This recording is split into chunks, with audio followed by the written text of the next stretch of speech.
My name is Bruce Petros. I'm from Kaukauna, Wisconsin, and I'm here basically showing the main thing is my new Perflex product. And is it ever flexible? Is it ever flexible? Look at that stuff. It's downright limp. It is downright limp. And if you notice, it's on this guitar here, and so that's the idea. It's a new product that gives us a new design that you can use for purfling.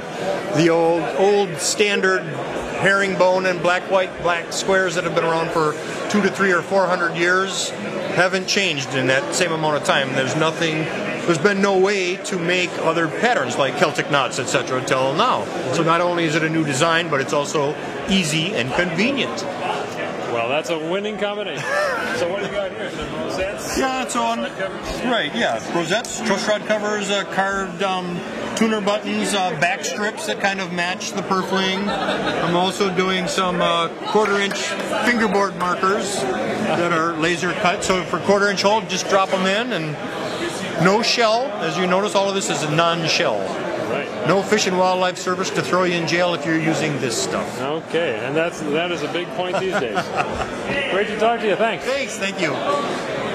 Tell us your name, where you're from, and tell us what you brought today. Okay, my name is Stephen Boone, and I'm from Bozeman, Montana. And I brought my daughter's guitar, Chloe Boone. I brought her guitar that I made for her. Two guitars that got strings last week, and then a guitar I made for myself recently. Beautiful. Let's see the backs of them. Oh, sure. So it's East Indian rosewood throughout, and Lutz tops throughout. Okay. That's maple on the purflings. And then these purflings I made to be a little more decorative because I made this one for myself. Okay, beautiful. Thank you. Yeah. Hey, can you speak to our camera for a moment?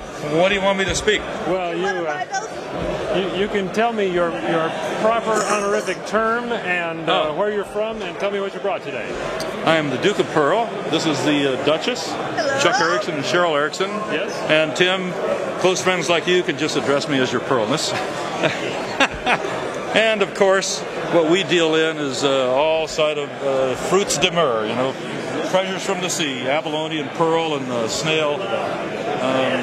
For inlays, rosettes, edge trim, fingerboard inlays, whatever. That's our specialty. And some ivories just to keep fish and wildlife in business. I was going to say, this looks kind of fish and wildlife-y.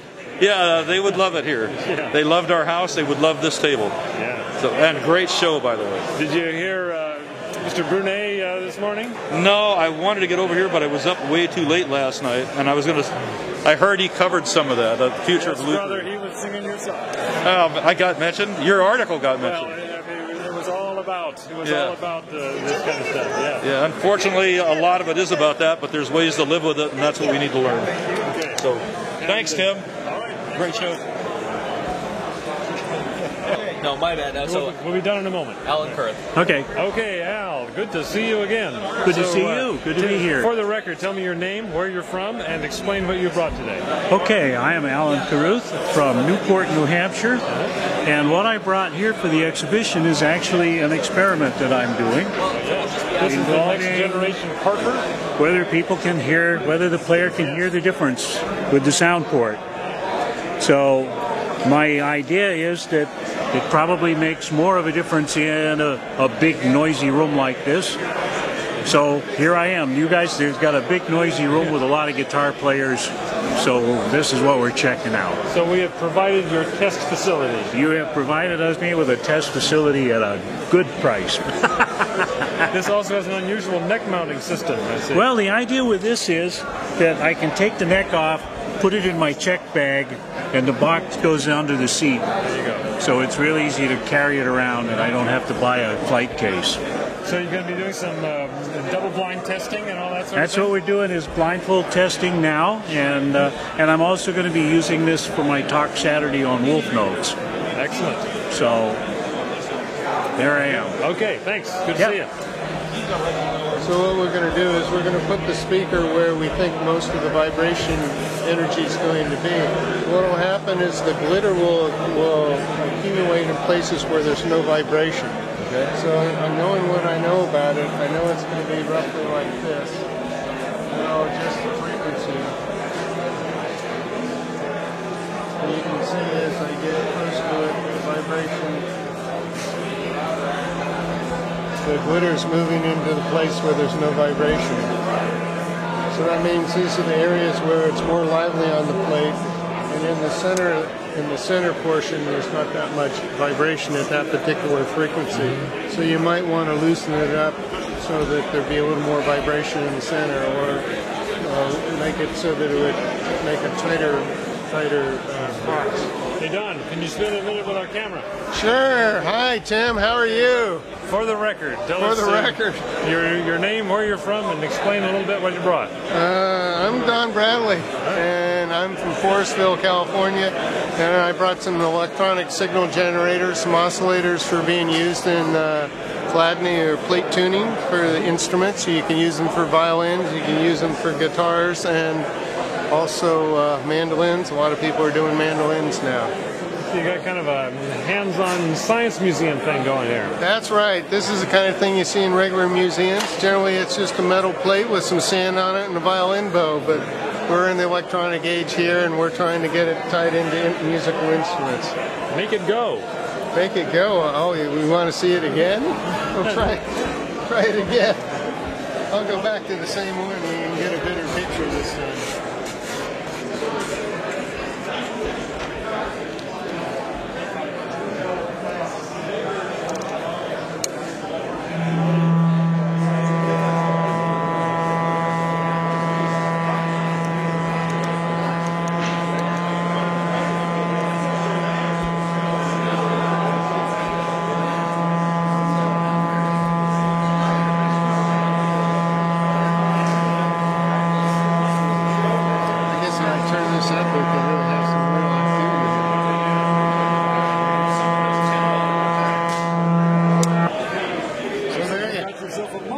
I do. We got a cross. Look at that. Isn't that cool? It is cool. Thanks. All righty. You're welcome. Over here? Yeah, that'd be good.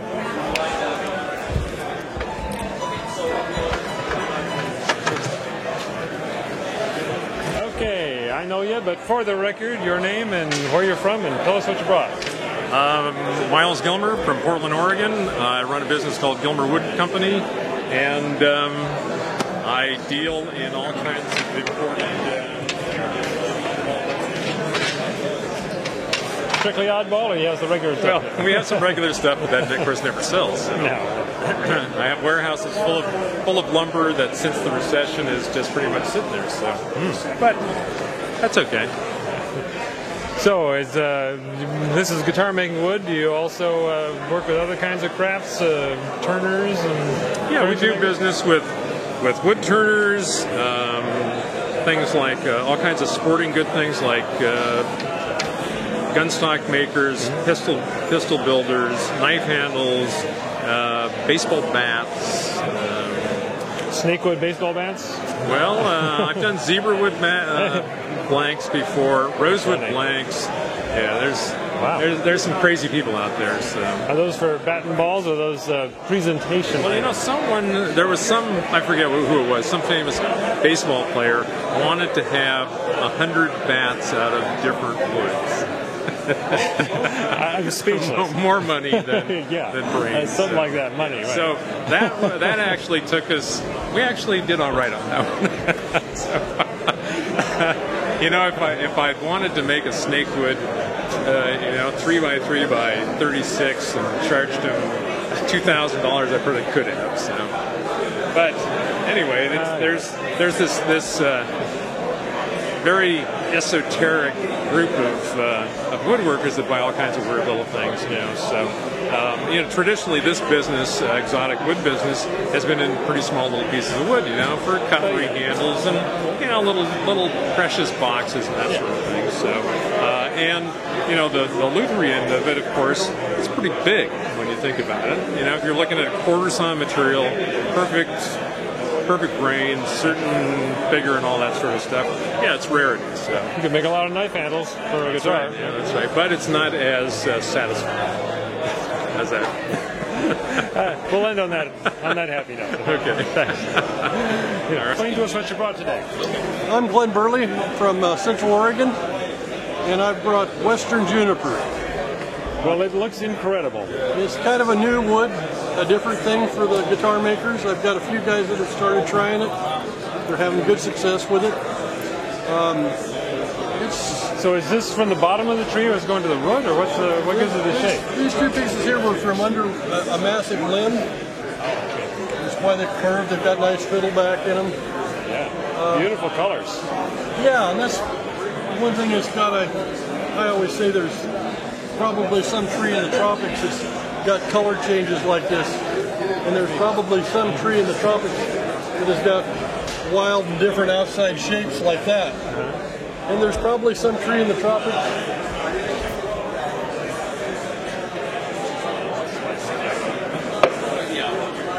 that's this twisted. But I doubt there's any tree in the world that has all three in one tree. That's something else. You have some streeter sets in here? Yeah. Oh, yeah. Got some real clear straight, as well as some stuff that's got the color in it. Straight grain with still some beautiful figure. Yeah. And I think that's going to be one of its enduring characteristics, is that it's hard to find, but you can find good, clear, big, straight runs in it. So what's the tree? Western Juniper. And the scientific name? Juniperus occidentalis. I knew you'd know it. Thanks. Thank you. Beautiful. Back to the joke.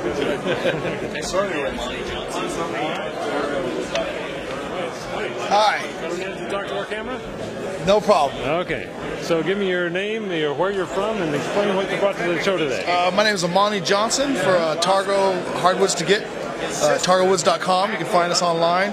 Located downtown Bellingham, Washington, in Colony Wharf. Okay, and tell me what you got here. Right, I got ebony, some Honduras rosewood, quilted maple, some redwood, and Sitka spruce. There's just some redwood here. Get a funky pattern like that. Spruce, Engelmann spruce, and mainly a maple today, but I can get it. If I don't have it, I can get it. All right. This is a beautiful fiddleback right back there. Yes. Yep. Beautiful stuff. We ship. All right, thank you. .com, right? .com, hardwoods.com. Thank you very much. If you search hardwoods, Bellingham, you'll find us. All right. Good. Thank you. You know what you're doing there, right? Hitler came to power. You need to tell us your name, where you're from, and give us a brief rundown on what all these goodies are. Oh, my name is Federico Shepard. I'm originally from Mexico City. I remember this guy when he was just a little kid drawing cartoons. That's right. And what interesting cartoons they were. We have here an assembled collection of modern and historical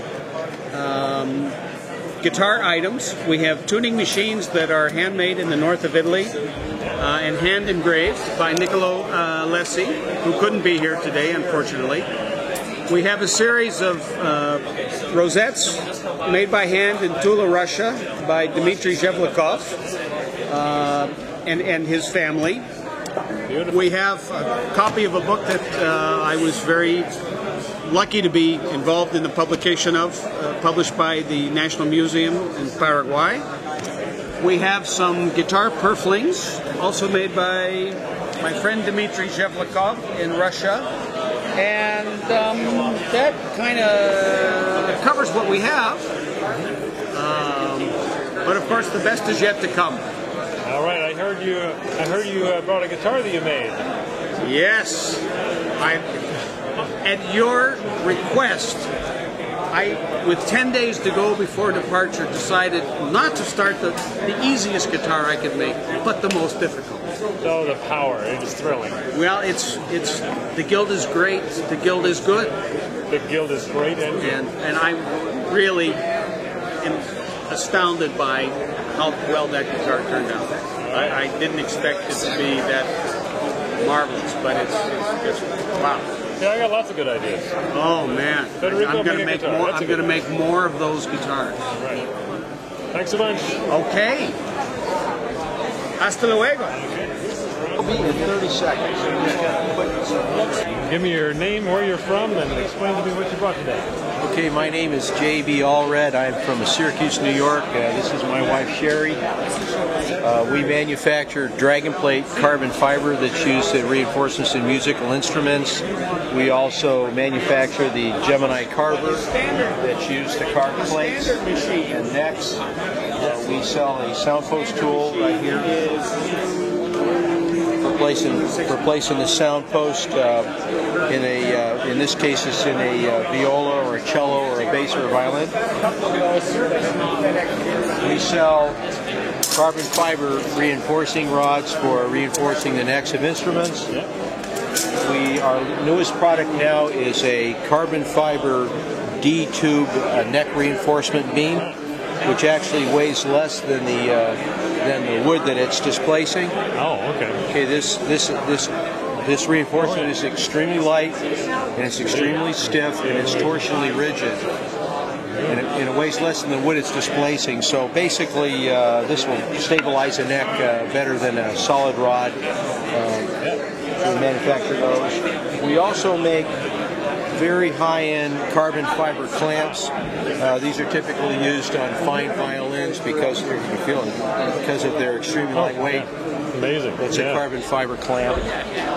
Oh, so we also do a lot of special projects with builders. We work with Dave Bertensini. We work with Dave Cohen. We made a carbon fiber neck for him for a mandolin, and other builders we're working with. So. Okay, thanks a bunch. Thank you. Your name, where you're from, and a quick rundown on what you brought today. My name is Chris. I'm with Luthier Tool Company, and what we do is design and build tools for basically the luthiers. Oh, you got a colorful display today. Yes. What has happened is that when we started the business, it was basically tools, but then we started associating with other folks, like Waldron Instruments, who builds and makes templates, and we are a distributor for them. And then we are also a distributor for TV Jones pickups. And we've been growing since day one, basically. And we're putting together new tools. We're trying to figure out what the market wants in the way of tooling. And then we also got into the CNC business. Now, CNC itself is an upcoming industry. And more and more people are talking CNC. It's a phase that's the future. As CNC becomes more affordable, more people are able to get into it. Not to really do the artistic part of it, but more of trying to get most of the material cut so they can spend more time really performing their craft. Tell me a little about this jig here. It looks like a vacuum jig that holds down a neck. Yeah, this was actually designed in 2 days. And this particular jig is designed for, you have different angles, and this allows you to move it back and forth, but also allows you to take care of like veneer or a fingerboard, because this thing also moves up and down. Okay.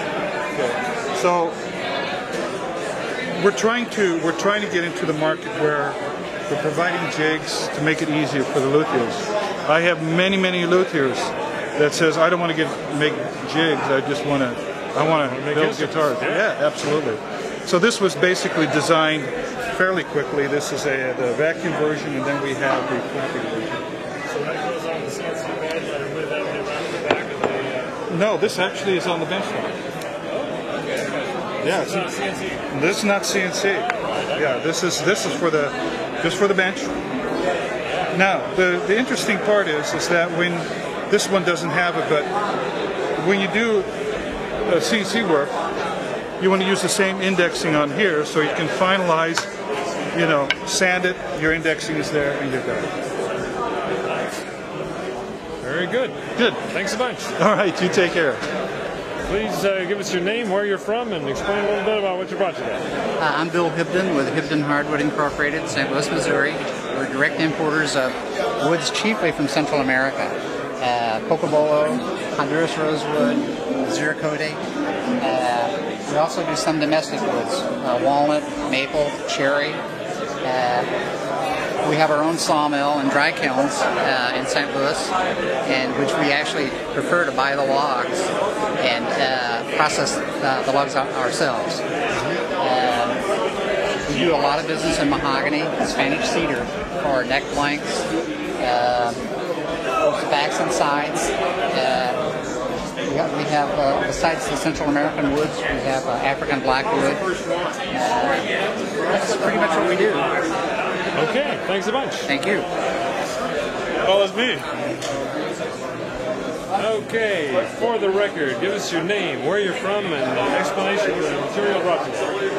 Bruce Krebs from Lopez Island, Washington, and I brought mostly back and side sets, koa, walnut, myrtle, maple, and some other odds and ends. Let's start at one end and work our way down. Okay. Where are we? Well, I've got some mandolin odds and ends, and then 3 different species of electric tops, some of them more wild figure that I wouldn't grade for acoustic uses, but plenty dramatic. For instance, some walnut crotchwood that would be unstable as a guitar back, but make pretty nice flat top top. Then I've got, my main wood is koa, so I've got that into 5 different grades, back and side sets. I get that obviously from the big island cellus trees that have been laid on the ground and rotting, and just a half-inch away for some of the most pretty koa you ever see. It can be mud and bugs and everything else. How long have those been down? 10 or 20 years. And a lot of the trees will be rotten in the center, and then there'll be punky wood, but hopefully there's 10 or 12 inches around the perimeter that's still healthy, and that's where you get the best color and figure also. And then I've got some walnut and myrtle, and Alaskan yellow cedar. Yeah, right. Super stiff, old growth. I've got the sides to match for flamenco makers. Some walnut. All of it, by the way, for those who are paranoid about Laciac, is domestic wood, and all of it is legally harvested. And you can prove it, right? I can. I keep the receipts. That's good, because that's becoming very important for what they say. Yeah. Okay, thanks a bunch. All right. See your name, who you're with, and give us the quick tour of what you brought today. Eric Coleman. I'm the technical advisor at Stuart McDonald. Let me show you new stuff. The Macrosti binding trimmer. You attach a laminate trimmer to the bottom. A cutter bit comes up through the hole there, and you can custom size binding with thickness and height. It's awful handy. It's great for those old branchery binds, you know, where that binding is crumbled up. Can't buy you have to custom size all the binding on those. So works out really well. Don developed this for use on his mandolins. It works really awesome for him, and it's been really happening. New stuff. Here's a prototype. F-hole. Can't get much newer than that. F-hole brace jack. All right. Modified Grover tuner. This thing fits down into your arch top. Allows you to push the brace back in place and hold it in place. Nice compact size. Be a good one. Let's see. Of course, we have all these. This whole set of tuners, all these, this whole new line, Golden Age tuners. I was going to say, what's with all the old tuners? Yeah, restoration tuners. You know, there's millions of those guitars with those old plates on them, and direct replacements on a lot of vintage guitars, but they work. So there's a big difference. That's kind of a nice feature. Yeah, big difference. What else? New design cam clamp. Rather than the pressure being applied on the center only, it's applied from the outside. It's got to stop so you don't overshoot your clamping pressure, so it doesn't come falling off if you push it a little too far. So these are prototypes. This is a prototype. A few things in the works for sure. New little scraper blades. This one is a big favorite. These little notches are the Gibson Saddle 1/8. The 3/32 Martin saddle. You scrape the shape into the saddle, makes it really easy, perfectly shaped, and you're ready to go. That's a good one. What else we got, Mike? Oh, razor files. These are my favorite new files. They have a nice cut, very sharp. They can work like a scraper, depending on the pressure you apply. They can work like a scraper, or they can work like a rasp. They're really aggressive. But they make a really clean cut. You know, you don't have the teeth like you do a rasp, so you get a really nice clean cut in it. And in my shop, these have replaced rasps all the way around. So they're very nice, real sharp, new item that we've been doing real well with. It's been very popular for us. Coming up, this is another prototype. Our fret slotting saw is now ball bearing guided. So it's a lot easier, a lot more smoother to use. This again is in the prototype stage, so we'll be having that in the catalog here real soon. Cut on the pull? It cuts on the pull stroke. Yep, cuts on the pull stroke. Yeah, I don't know. These look like those things you use to get the cataracts off your car headlights. Yeah, there you go. That's what they were intended for, but they happen to work great on guitars. We just started offering the smaller sizes for smaller instruments and tight spaces and stuff like that. That works real good.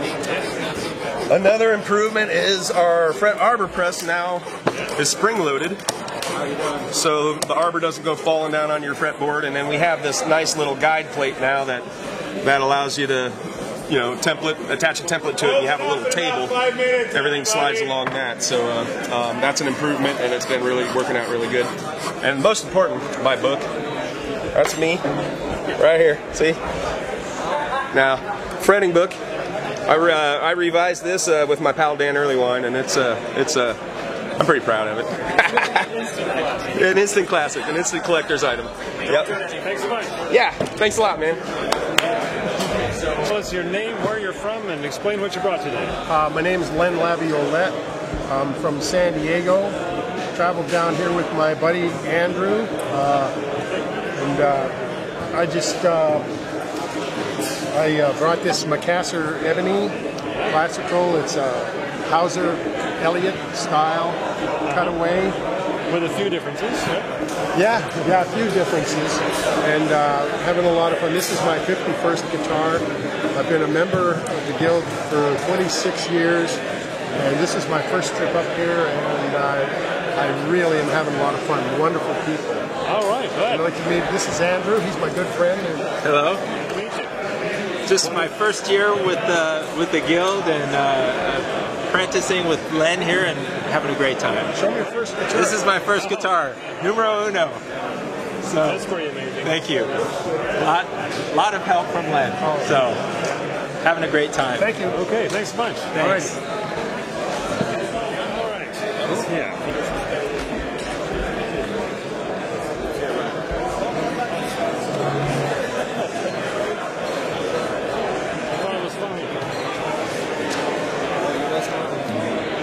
I was following him too.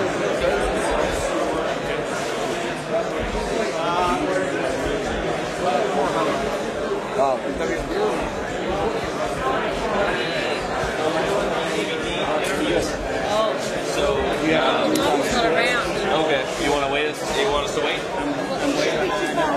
He's in class. He would have gone back to one of the rooms to get the other guitar. Gotcha. Okay. Yeah. So you know the drill here. Not really. Should I stand? Should I sit?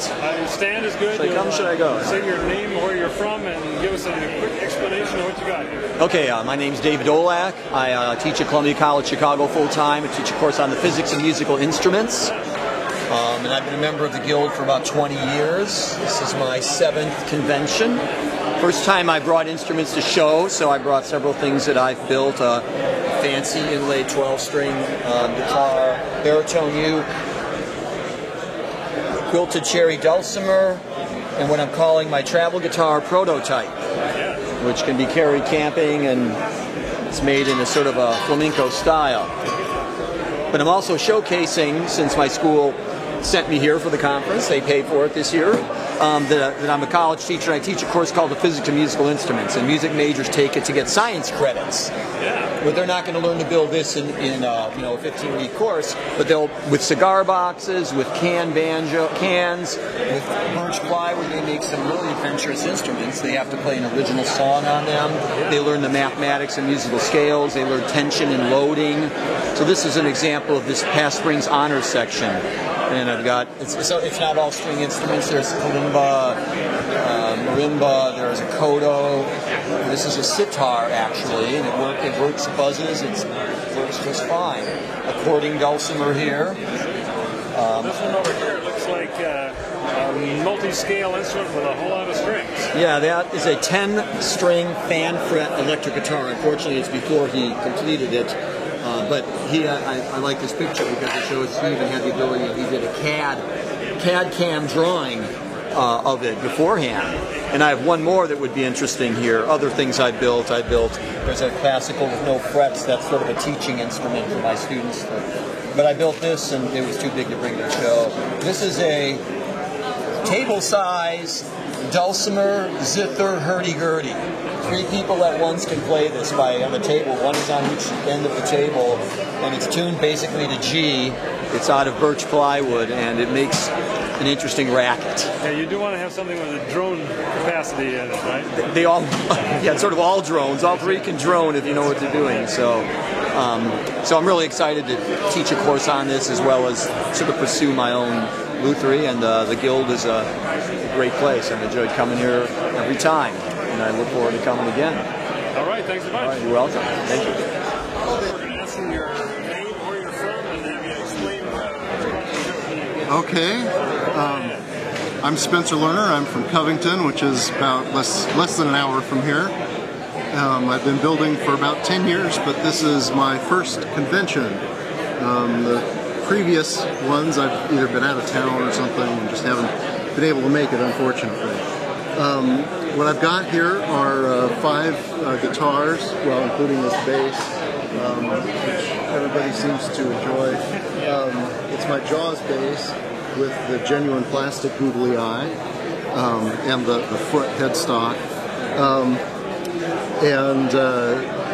This guitar is, I call it a retro model, basically just because it's a Strat copy, sort of. But it's got a unique type of neck joint that actually you can probably see better on this one here. Show it to us. Sure. It's got the 4-bolt neck, but I moved the bolts down on a long tongue that runs under the pickups. And that should hopefully prevent any kinking or mishaps in this area. Also, it's got sort of a unique volute at the headstock. These V guitars are probably even more unique. Yeah, it looks like the neck foot went all the way through on that one. Yeah, this is my other neck joint. The pickups are back routed with no ring, and so the pickup access is by taking the neck off, and this bolts down under the Tune-O-Matic bridge. So my theory is that it would function like a through neck. I like having the neck wood is connected right under the bridge. Yes.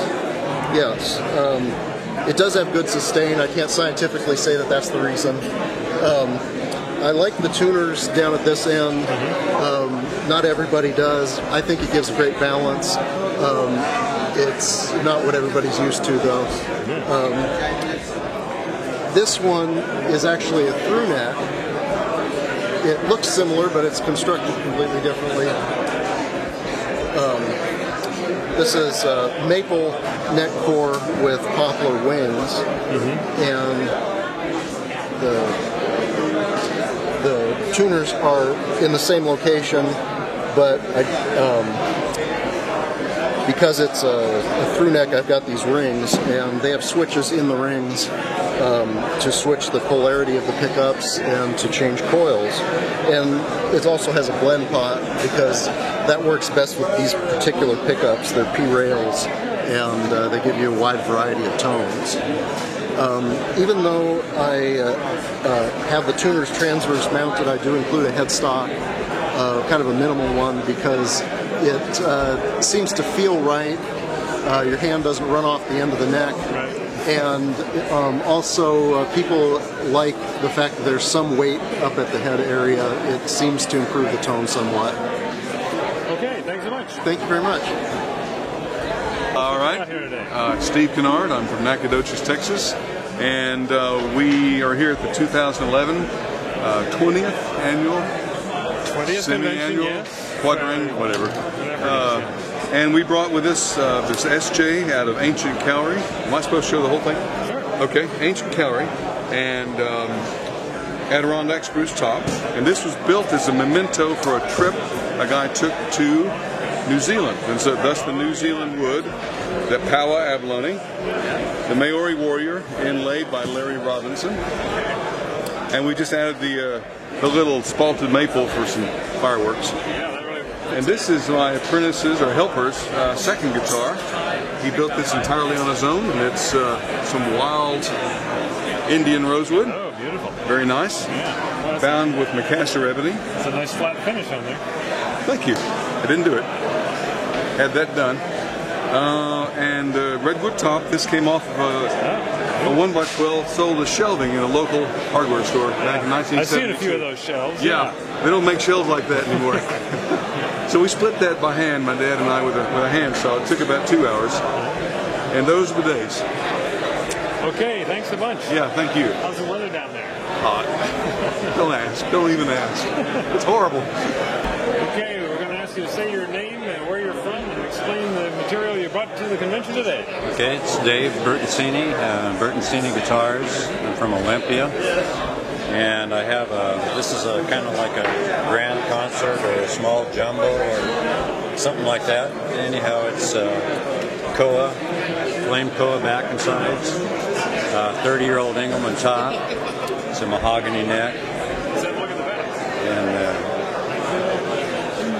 oh yeah, nice little sandwich streak. That's beautiful. yeah, this is from Bruce from Notable Tone Woods. This one. Well, this one here. This is different. This is an old guitar of mine that belongs to J.B. Allred over here. All right. He brought it for me to show. He just brought it in just now. So. What's the finish? Well, it's a water-based lacquer, I believe, on the top, if I remember right, and it's a true oil on the back and sides. I basically polish it down to 12,000 grit and then put the true oil on. How old did you say it was? 2006, so about 5 years old. Yeah, he's used it a lot, played it well, so.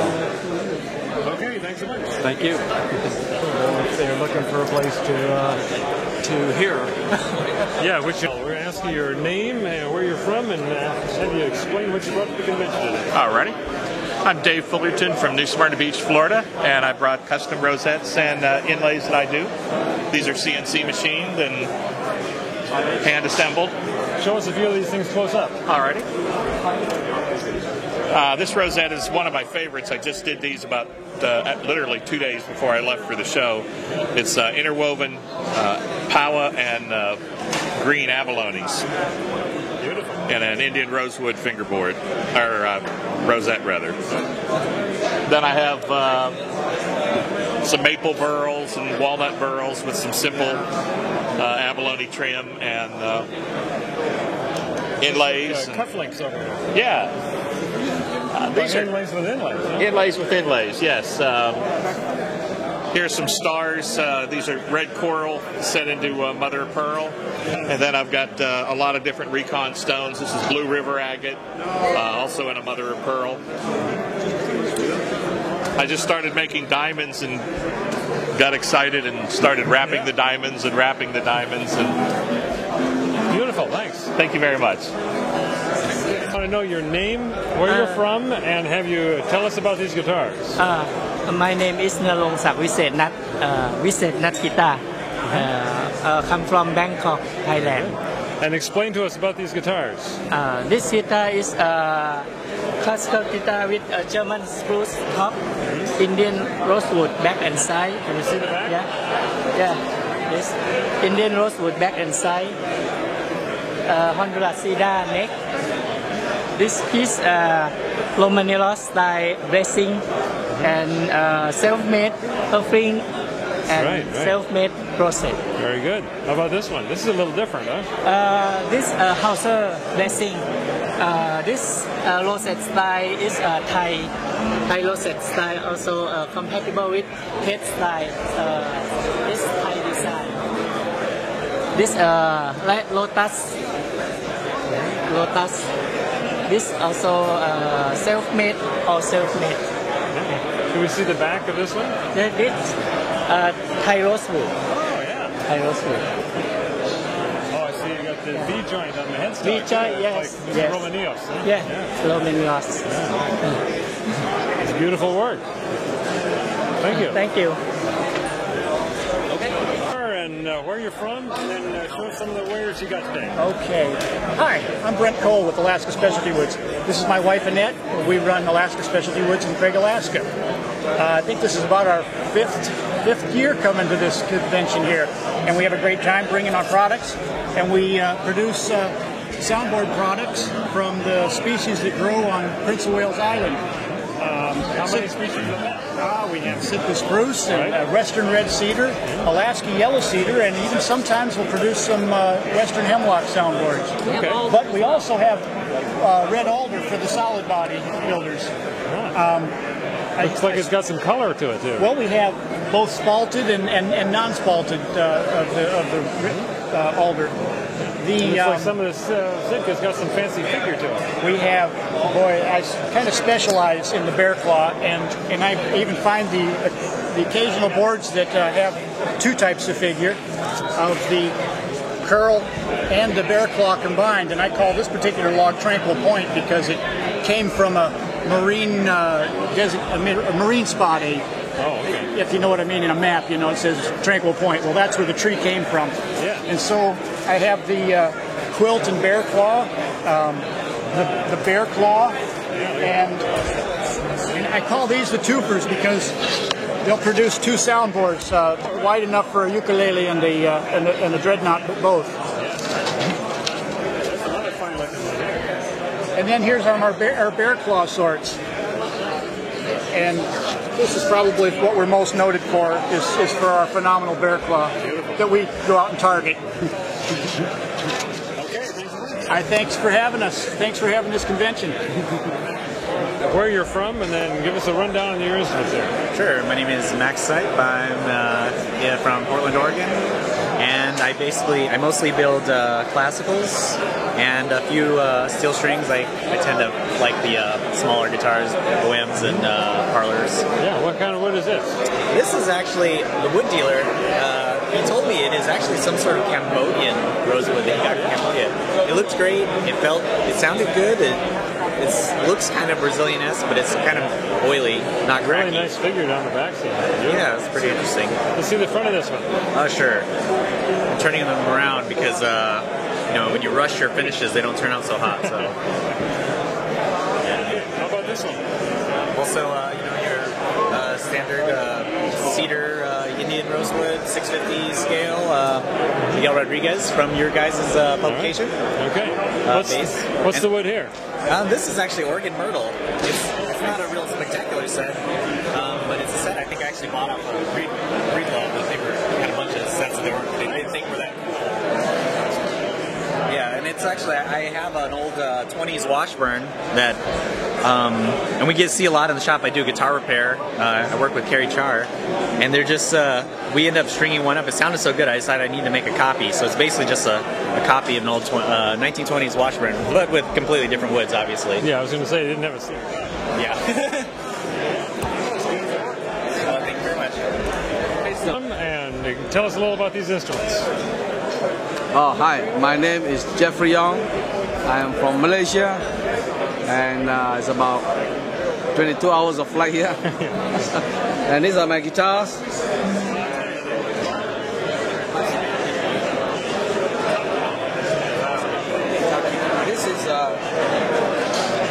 See, they are all the same shape. This is called a JJ model, right? So this one is built from tiger murder from Australia. And this is a Sika bear claw, right? So with a bevel and side part and a lot of funny features. See, the neck is a 5-piece solid laminated neck. And the sound port and the bevel is abalone bound. Yeah. Yeah, all the binding, the bevel, okay, the bridge, and this fretboard, they're all Malaysian blackwood. Right? So this is a very special. Yes, this is monkey pot. So this is I built this year in remembrance of the Japan tsunami. Oh yeah. So I call this seismic 2011. It's broken, huh? Yeah, it's broken, you know, everything. And the back.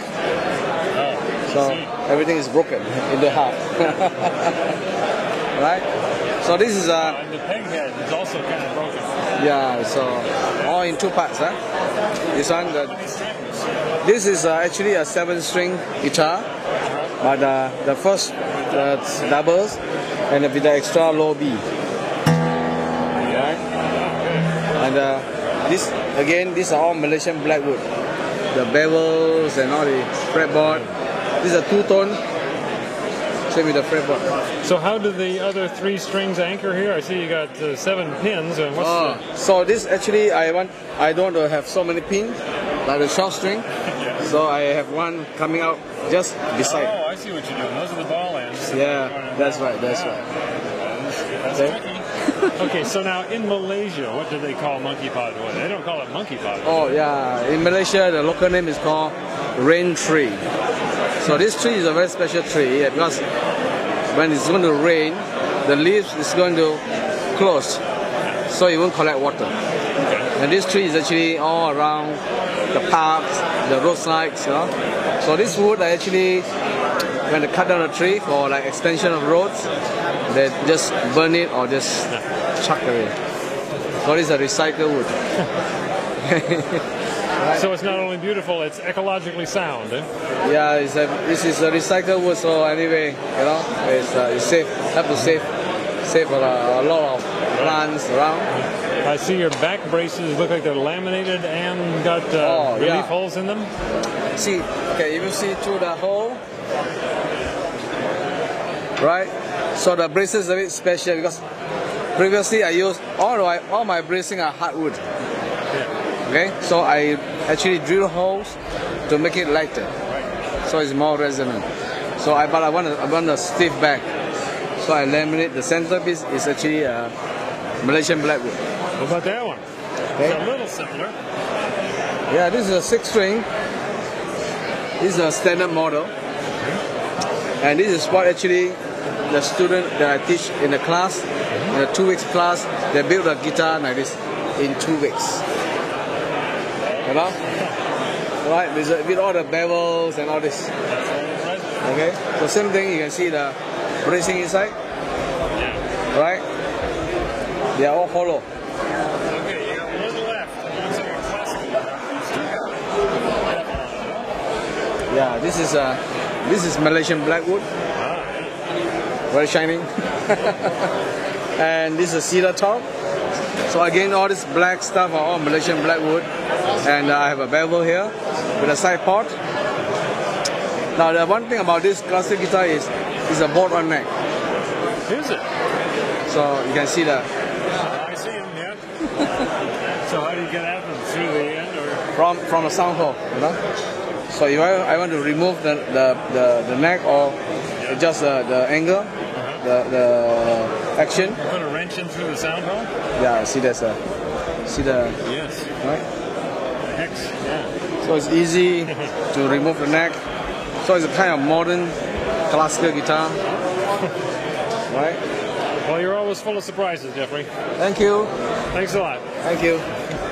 Okay, let me go on this side here. Okay, we're going to ask you your name, name, where you're from, and have you quickly describe what you brought today. Okay, my name's Terry Doherty. I'm a guitar maker, instrument maker from England, northeast of England, and I brought a selection of instruments that I've made for various people, all of which are owned by American customers. And what I have on the right there is a carved archtop guitar, which is made with your Adirondack spruce. So they're similar to a Martin archtop? Very similar. It was made using the plans of a Martin C3 in 1932. Yeah? So it's a custom copy. Yes? Okay, what have we here? This is my Mistral model steel string guitar. It's a kind of a grand concert size. Indian rosewood back and sides, with a German spruce top and a Brazilian rosewood bridge, and it's braced fairly traditionally on an X brace with a few little tweaks here and there. Okay, this thing's got 10 strings. What do you call it? It's a cittern. Cittern. Yeah. Right. That's a more typical English cittern. Same instrument. This is the same instrument on a guitar body. They've become very popular in the last couple of decades for playing traditional music. Something like an Irish bouzouki? Very, very similar, but shorter. A bit fuller sound because of the 5 courses. Yeah. How about this one? This one I've just brought over for my good friend Steve Amsden, Vashon Island. That's my original Mistral model that I modelled these later ones from, and I've restored it for him because it was standing in the corner with needing a new neck. So it belongs to him now. Okay. All right. Very good. Thanks a lot. You're welcome. So did you come over just for the show? No, I stay with friends. Your name and your company name. Where are you from? I'm Chris Herod from Luthier's Mercantile from Windsor, California, and I brought a little of everything. Starting here, we've got assortment of tools. Of course, everything here is what's left here. We've been selling stuff like crazy. It's been a great show for us. But we've got Nomex, we've got our manual fretting system, chisels, tuners, empty bottle of Diet Pepsi, pre-carved necks, DVDs, some beautiful ebony boards, and then of course the star of the show is the new LMI bending machine, which is something we took a couple of years to develop. It greatly increases your success rate with bending sides. It's got these beautiful rollers. You can go very slowly, and you can feel the wood moving as you proceed. It's got heating for both sides of the blanket and the temperature controller. So, this puppy's selling like hotcakes. It's really fun to show that people are really interested in it. Everyone wants to get their hands on it. And it's got one open side, right? Yeah, that's right. Everything, you just build your sandwich and clip it together and slide it in there instead of having to weed everything through the tower. Looks like you got some wood. Lots of wood. Of course, that's our specialty. We've got Cocobolo. This is a new one. This is pretty cool. This is from Peru. Environmentally harvested Manchinga. Spalted Manchinga, yeah. And another one people keep asking about, Gonçalo Alves from Brazil. No, those are not burn marks, folks. That's the way the tree actually grows. Yeah, it looks exactly like a sander burn. Yeah. But, yeah. And this is highly flamed wood. This one's flamed mahogany, just genuine mahogany. And this is quilted sapelli we have here. Once again, I sold out a lot of stuff, which is really fun. Still lots of good things left here. Probably could have brought twice as much Indian rosewood. Here's a fun one to look at. This one's even funner. Check this out. It's some Zeracote. Wow. Another thing we're doing is kind of educating people about our Lacey Act compliance program. I got these handouts for folks, and basically we're telling them that they can feel comfortable ordering from LMI because we're scrutinizing our suppliers to such a degree that we know the wood is being harvested legally, and we tell people how to import and export instruments because we're working with our guitar festival with folks doing that, and so we're up to speed on all that stuff. We've been studying it for up to 2 years now and going to conferences. It's nightmarish, but we're made the turn, and it really makes it actually easier for the customer to know that there's some people who have done that work for them, because it's a lot to go through on your own. So there is a future in Luthering? I think so, yes. There's a few old friends we have to say goodbye to, but as you can see, we really love bringing in new woods. We've got 3 new species from Peru that we're carrying that are really beautiful, and lots of things. Like a lot of the high-end builders are working with African blackwood now. It's a exotic wood, great sounding stuff, and so it's kind of taking the place of Brazilian rosewood. It's going to be tough to shift the marketplace, but I think it's just going to happen. So you don't have any trouble getting that all certified and documented? Yeah, it's actually is easy to certify, and well, it's not actually certified like FSC, but it is. The suppliers are known to us, and the routine for harvesting legally is all clear. The problem with this is that the yield is awful. The wood is riddled with insects and all kinds of things, so there's just not a lot of sets to come in, and that's part of why the value is so high, but also just because it's such a great performer. And those insects could be endangered species, then you'd really be. Oh, I know, yeah, they get you twice that way. Well, so you got some good old softwood here, too. Oh, yeah, yep. Two kinds of European spruce here. I've got some Engelmann, some Adirondack, and the star of the show, in my opinion, is these beautiful redwood tops. And we carry other woods too. We have cedar and we have Sitka. There's other folks here that have that, so I don't really bring any of that, so I just brought some other stuff. But, oh yeah. Okay, thanks a bunch. All right, thank you, Tim. Tell us your name, where you're from, and show us this guitar. Hi, I'm Bill Rayner from Winnipeg, Manitoba, Canada, and this is something unusual. It's a 12-string classical, 6 double courses, tuned in unison, not in octaves. Show us the back of the peg here. Oh, well, this is actually the least interesting thing about the guitar, but I'm glad you asked. This is a subhead, a removable subhead. The second set of strings travel over brass rods and drop vertically to the outside of the lower barrels. So that's how I handled the second set of strings. It's an economical solution and it fits in the standard guitar case. Theoretically, it's also convertible to a 6-string guitar quite easily, but I have no need to do that, so I haven't. And the body is what, lacewood? No, it's African satinwood with a Sitka top.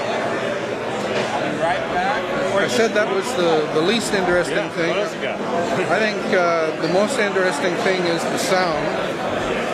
The sound that you get from twice the number of strings, from the dissonance in the pairs, and from the sympathetic strings, the extra sympathetic strings. And the other thing that fascinates me is, in a way, it's like bringing back the 6-course guitar from the post-Baroque period. I figure that guitar had 2 chances to come back previously and it didn't. First in the Tories era, secondly when nylon strings came out, and so now it's coming back at the 20th GAL convention. This is the beginning of the big comeback, right?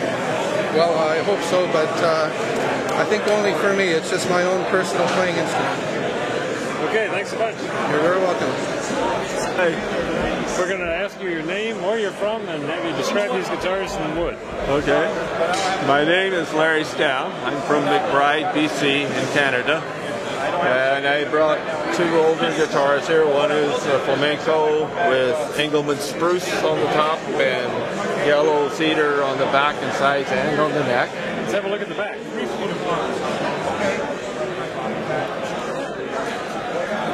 That's all your local stuff, right? Right, yeah, it's all local wood. Well, not the ebony or the rosewood. Yeah, no, it's actually gold wire. It's easier to bend. And this is a classical guitar with red cedar on the top and Honduran rosewood on the back and sides. Very nice. And did you build it with the sound port, or did you add that? I built it with the sound port just as an experiment sort of thing. And it sounds better for the player. I don't think it does anything out front. Okay. And you brought some wood, looks like. This is just sort of like a sample of what I have at home. I'm not really selling this. This is Engelmann spruce and red cedar and spruce wedge. Okay, thanks a lot. From, although I know, and explain what you brought to the convention. Okay, I'm Ben Patron, aka the Miser from Cool, California, one of the hottest places in the country. This is all new stuff, none of the old stuff. These are guitars made for somebody with small hands. The ruby red is old man oxblood leather dye that you don't see on shoes very often. A lot of recycled parts in these guitars. This is the concert. This is the club guitar. This gets the pretty stuff. This gets the flawed stuff. But that's boring stuff. The exciting stuff is this is a couple hours old. It's full of carbon fiber and balsa wood. And that's the trend, man. Yeah, and nickel-plated carbon smuggled from the Stealth Fighter. Piano key. You don't say the word ivory anymore. No. And instantly adjustable neck with the inclusion of a screw jack to. This is called a Barrios Requinto because Barrios hated by Segovia because he put steel strings on his classical guitars. Right. And actually, I think he's on to something. That's what this has. So it's like.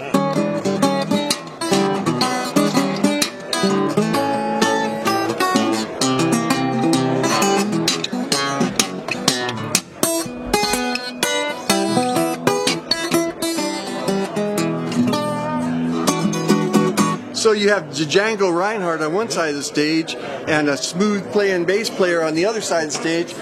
Light as a feather, 10 grams on the bridge, a cross fan scallop bracing pattern, balsa wood and carbon fiber. What can I say? Stainless steel fingerboard with the frets pressed in the back. Prom dress, case decoration. And here we have a stack of failed resonator attempts. What they are is almost sombreros. I thought 6 of them would be all it would take. Unfortunately, it takes a lot more. And that creates the resonator in this design. Oh, that is a new one. Look at that. It's got an articulated bridge where it's a teeter-totter. The fat kid sits here and the skinny kid sits here. When the fat kid sits down, the skinny kid flies up in the air. So arguably there's more action here from the action here. And a vibrato that only affects the treble string. So here's the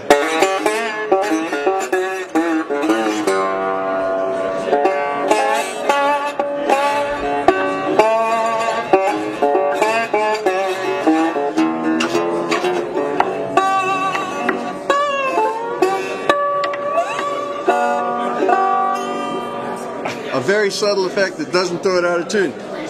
The back is removable so that you can get under the hood to do carburetor work, whatever's necessary. And the most important thing of all, the butt cheek neck carve. Yes. Something I have not seen. It's very anatomical because it accommodates some of the bulges in your leprosy hand. And I hope that catches on because it's strong, light, and comfortable, and it's kind of invisible. So it's and I know you understand marketing, and you got the right name for it. Well, nowadays these have to be sold like drugs. C-notes only in the parking lot. I don't know you, you don't know me. Don't write it off on your taxes. I'll see you in the next life. And that's because of the oppressive jackboot action that's been talked about too much lately. So is this this is not a this is Chicken Ranch roof. Right, so, and that's not regulated by Fish and Wildlife yet? Hopefully not. I mean, there's wildlife in that chicken ranch, right? Well, I think is any illegal things on this? No. In fact, that guitar, the stripping looks like Brazilian rosewood, but it's actually black ABS sewer pipe.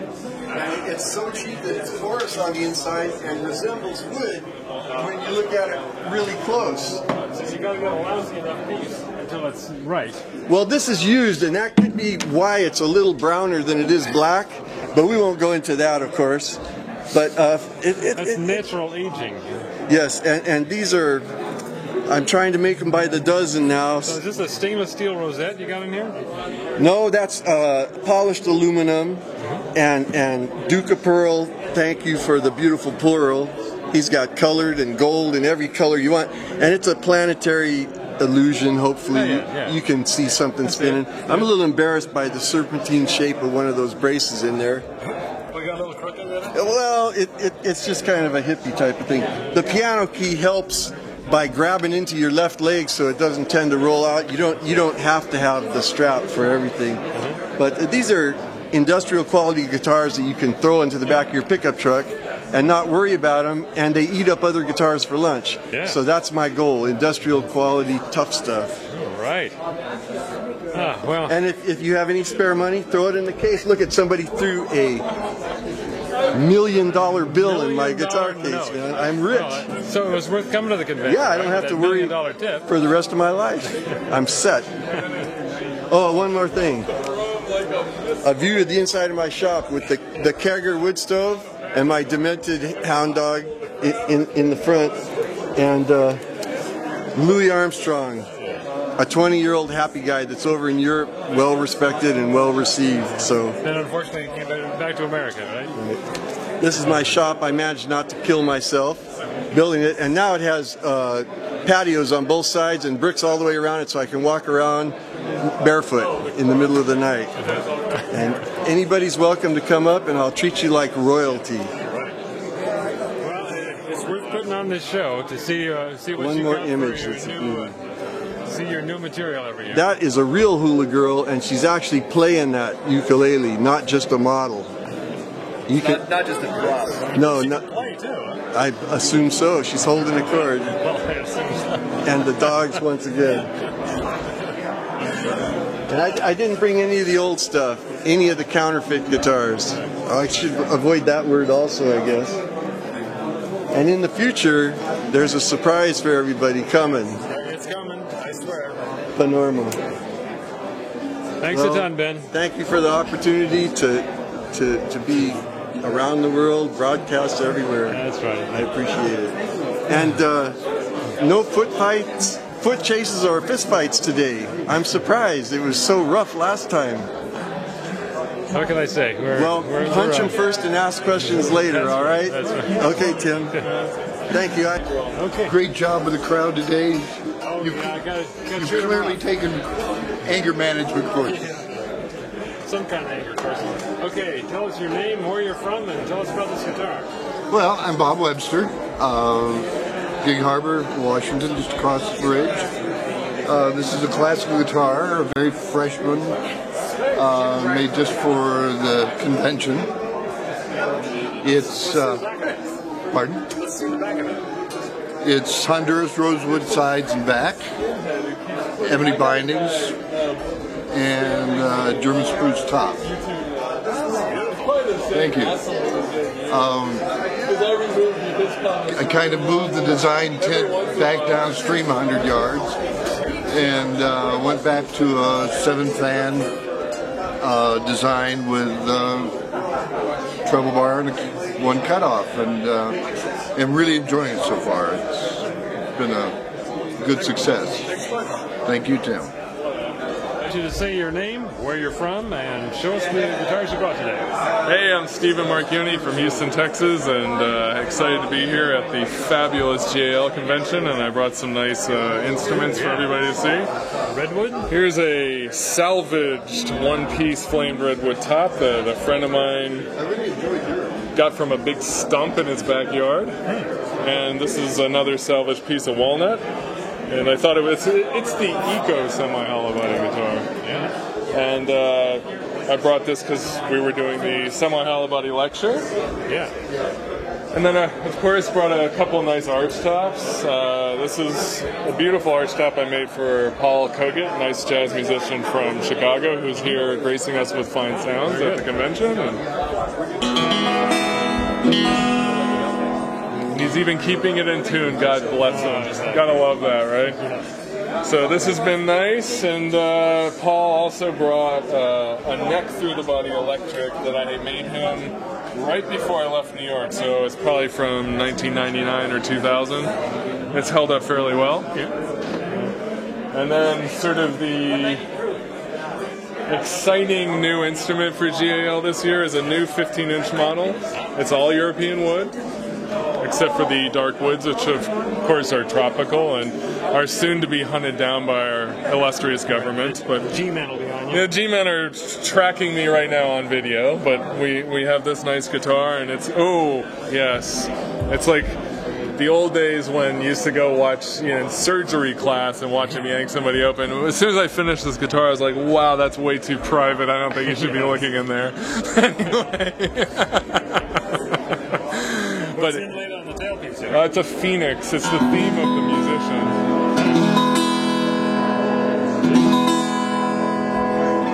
So yes, it's Bob Gore. He's a jazz guitarist in Boston, and has a number of fine arch tops and classical guitars I've made, and he loves phoenixes. So that's the theme of Bob's Guitars. Thanks a bunch. Thanks for coming by, Tim. Always a pleasure.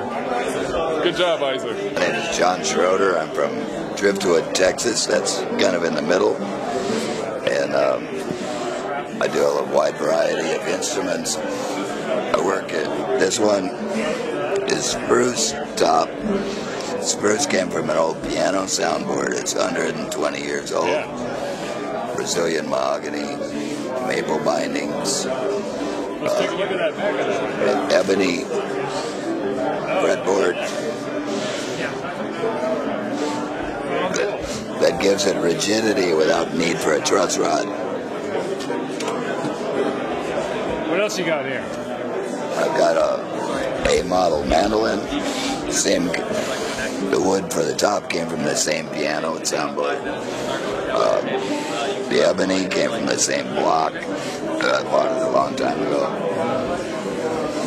Maple with mahogany bindings. And I like to show the dovetails. Some people cover them up. Is that the real dovetail? That's the real dovetail. So it goes all the way through with the heel cap and everything, huh? Yeah. That's nice. And this one is interesting. The whole body on this one is made from juniper. Oh, yeah. It's from Texas. Yeah. And the pickguard and the rosette are cherry burl. Okay. Beautiful. A little bit of ebony and some curly maple. What's the inlay on the fretboard? Is that the... That's the cherry also. I've got some old piano key markers on the side. That's nice. You can see those ivory ones in the dark. What's this?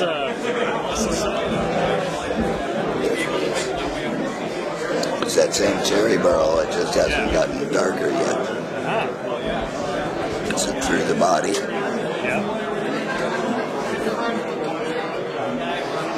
And when I book matched the burl, it had those wings. So that's what I did with it. We call it the cherry bird. I like the ivory or bone strap-on. That's a deer antler, actually, with a big stainless steel screw down the middle. That I extended it to give it balance. Right, bounce back, yeah. Okay, thanks so much.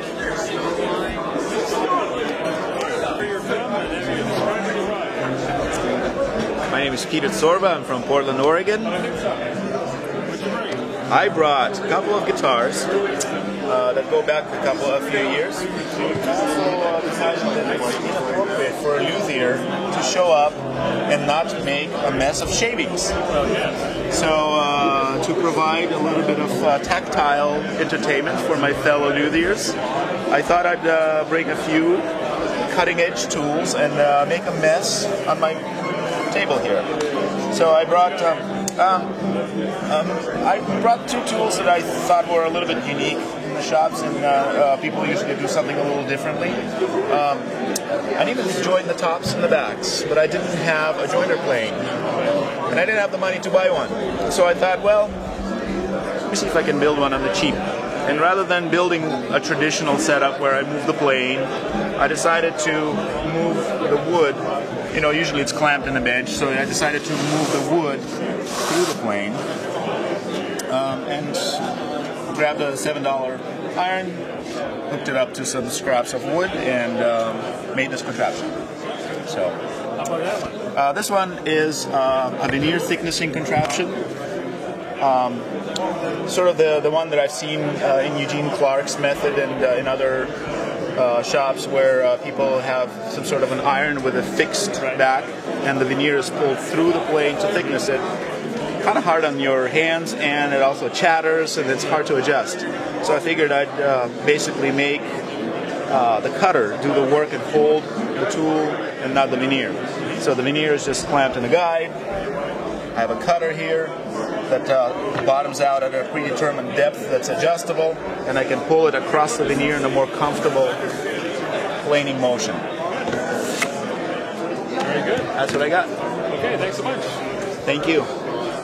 You're out here. Oh, this will work. Yeah? Isaac? Okay, I'll go like this. Okay, so give us your name, where you're from, and describe the instrument you brought today. Hi, my name is Marcus Dominelli. I'm from Victoria, British Columbia. The instrument I brought today is a classical guitar, concert guitar. Yeah, let's talk a bit about this. It's East Indian rosewood back and sides, ebony binding, red cedar top.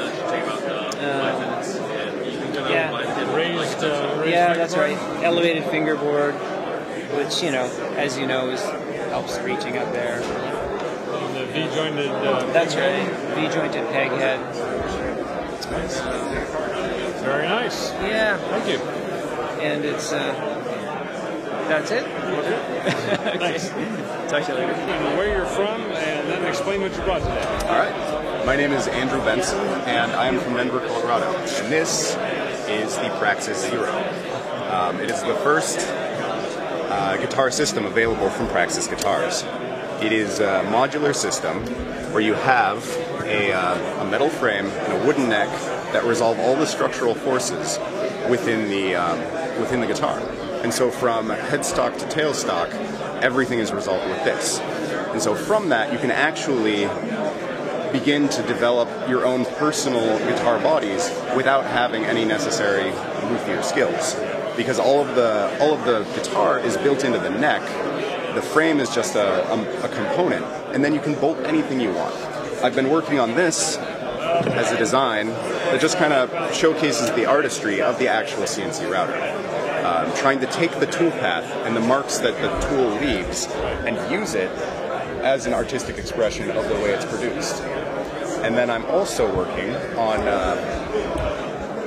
creating a system where you can go online and you can download the files to build your own. That system's still in development, but the fundamental premise is I'm trying to build a distributed manufacturing network where anyone in the world can download the files and build a guitar. And you can have someone with luthier skills craft the part of it that requires it, and then you can have the musician themselves experiment with the body. You could have a paper mache body. You could literally make a body out of anything. You could weave a body out of like old acoustic cables, whatever you want. And so basically I'm trying to develop a modular system that allows different parts of it to be built by different people in different ways, and highlighting the inherent beauty of each component. So is the fretboard glued on or attached some other way? Well, see you've got a scallop fretboard here. Yeah. So one of the things I've been having trouble with is trying to figure out a glue system. Because right now, like if you look at the back of this guitar here, I'm using a laminated neck, and then the fingerboard is done with hide glue so that it's removable. Because you have metal components inside the fingerboard, at some point in time, they're probably going to be probably need to be repaired. And so I've been trying to find a way where you glue the lamination of the neck with one kind of glue, and then you glue the rest of the fingerboard with a different one. So that way, if you do need to repair the neck in the future, the whole thing just doesn't fall apart. So that's something I'm still developing. This is actually the first one I've made where the hide glue actually stuck. I'm not fast with my hands when I'm clamping. Not yet. I'm looking at the system. Is that just a neck attachment, or is that a neck angle adjustment? It is both, actually. This is one of my contributions. It's I kind of call it a tuning fork. But the idea is that you can bind the aluminum part here to the wood by tightening these two screws. And what that allows you is it gives you the ability to tune the resonance of this system. You can literally make it absorb more energy by loosening those screws, or you can change the the inherent resonances. I'm working on a system where it maintains a solid line of tension throughout the entire neck, so that you can really start to stress it in different ways and tweak the sound. But for the time being, those two screws hold the thing back, and then you can shim the back here and get a different necking. So, and then another thing that I'm trying to work through is how do you create that joint there? Because there's a lot of things intersecting. This kind of works, but I'm afraid that over time it'll start to lift the fingerboard up. I'm not sure. Just starting out, this is my third guitar that's actually of reasonable quality. But wow, lots to think about there. Yeah. Okay, thanks so much. It's been a long summer. Thank you. You are, and from where, and what do you got? We have the good, the bad, the ugly. Need your name and location. I'm January Williams. I'm one of the good. You're one of the good guys. And I'm from Salem, Oregon. Boy, look at this thing. It's got zither pins. Zither pins. No expense was spared. It has the post of mystery. Oahu probably manufacturer. Knudsen design. Very Tacoma. And kind of somewhat depreciated, but and of course lap steel would not need a fingerboard, so it had a paper legend telling you where to aim. You know, aim here. And I can see it had a floating bridge and a metal tailpiece at one point, lost to the sands of time. That's right. Much scholarship still to be accomplished on that one. Yes. How about this? This is a true gem. A Stahl Style 6, built by the Larson brothers, Carl and August, in the 30s sometime, possibly as late as the 1940s. Looks like it's been treated a bit roughly. Yes, it's been loved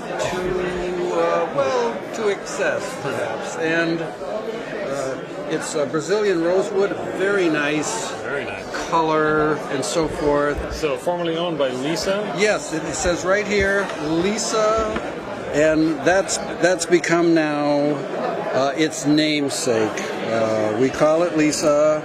The neck has had some life experience to which we credit.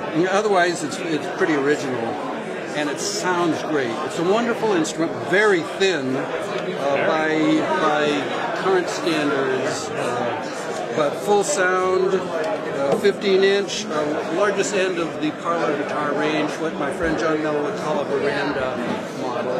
Just outside the parlor? Just outside the parlor, a little bit larger. You know, somebody ought to make a drawing of a fine guitar like that. Hey, I'm working on a drawing. We'd like to publish this because I feel there are a number of people that would be interested in duplicating this. Certainly. In the modern world. How about this one? This one, Gibson model Style O.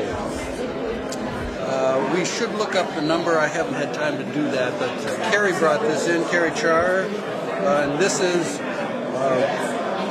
kind of an Orville Gibson kind of thing, you know. This looks exactly like the mandolin family kind of detail. The ornate's kind of, I don't know, Greco-Roman. It's Greco-Roman. That was. I don't know. It's architectural. It's kind of. That was kindly plus. Thumper's mother would approve. Okay. How about the next one here?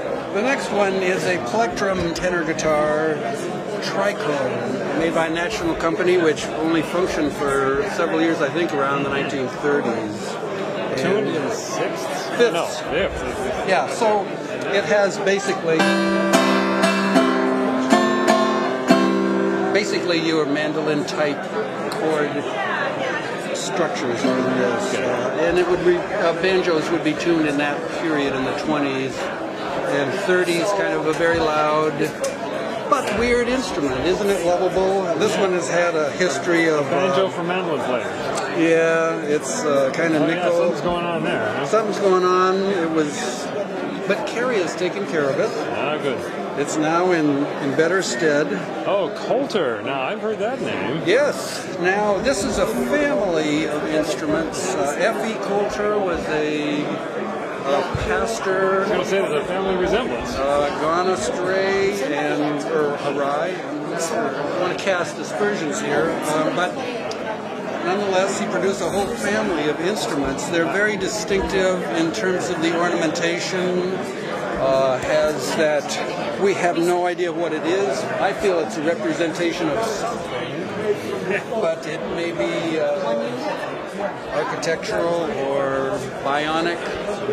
We don't know what he was thinking, but he put it on everything. And we have a whole family, 6-string guitar, ukulele, a couple of mandolins.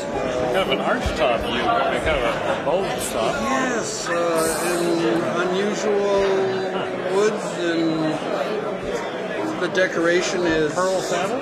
Yes, I don't know.